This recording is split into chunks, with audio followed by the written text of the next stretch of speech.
Hey everyone, it's JRCuber. This is going to be a review about the QJ Pillowed 4x4 and 5x5. Now I'm going to start the review with the 4x4. Now this cube you can get from multiple places, I think. The only place I could actually find it was Cube Depot, and that's where I got this cube from. And now it's $11 from Cube Depot, and which is a pretty reasonable price. Now, the turning on this is actually pretty decent, I guess. The inner layers are very smooth, and they're very smooth, actually. But the outer layers are not that smooth. They're quite a bit stiffer.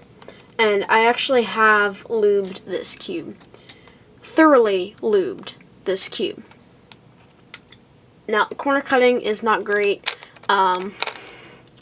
because, it's because of the mechanism, I think. It uses the old 4x4, Rubik's 4x4 mechanism, so it does lock up and, stuff, but that's okay. Now, I don't really have any issues with solving this because of its pillowed shape.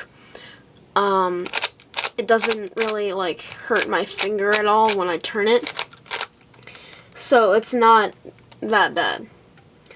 Now, the stickers are not that great. It did originally have a QJ logo, but I took it off because I found it annoying. So the stickers have started to peel just slightly, and the shades aren't that great. It's not your perfect stickers. If CubeSmith ever does come out with stickers for this, I'll definitely get them. So this cube I'd say, is pretty good for collectors, but not so much for speed cubers who want a really fast cube, because it does lock up and it's not a great cube. So, that is the 4x4. Now we're going to move on to the 5x5. So, you can get this from the same place as the 4x4. You can get it from Cube Depot. However, this time it's $17, which is still a really good price for a 5x5, especially a pillowed 5x5. Now, I have messed around with the tensions and stuff, and after messing around with the tensions, the turning is pretty good, and it's kind of the same as the 4x4. The inner layers are very smooth, but the outer layers are not as smooth.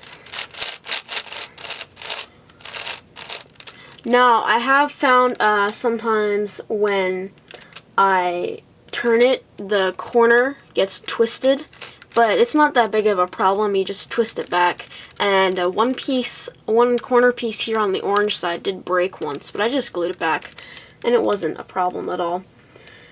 Now, I have lubed this cube as well, and it turns better than it did. It had this oily lube, just like the 4x4, and it just made it very stiff. But I cleaned all that out, and I lubed it with silicone spray, and now it's all better. Now, the corner cutting with this is also not great, and again, that's probably because of the mechanism. This uses the old original Rubik's brand 5x5 mechanism, so it's not that great. Now, this cube does have center caps, and you can adjust the tensions, which does beat the Rubik's 5x5 by far. And so, as you can see, I just took off the center cap, and there is a screw in there, and you can adjust the tensions, which is very nice, because I have adjusted the tensions to my liking. Now, the weight. This is very, it's pretty heavy, I'd say. It's about the weight of a Rubik's 5x5. Now, the problems that it has with being pillowed is much more than the 4x4.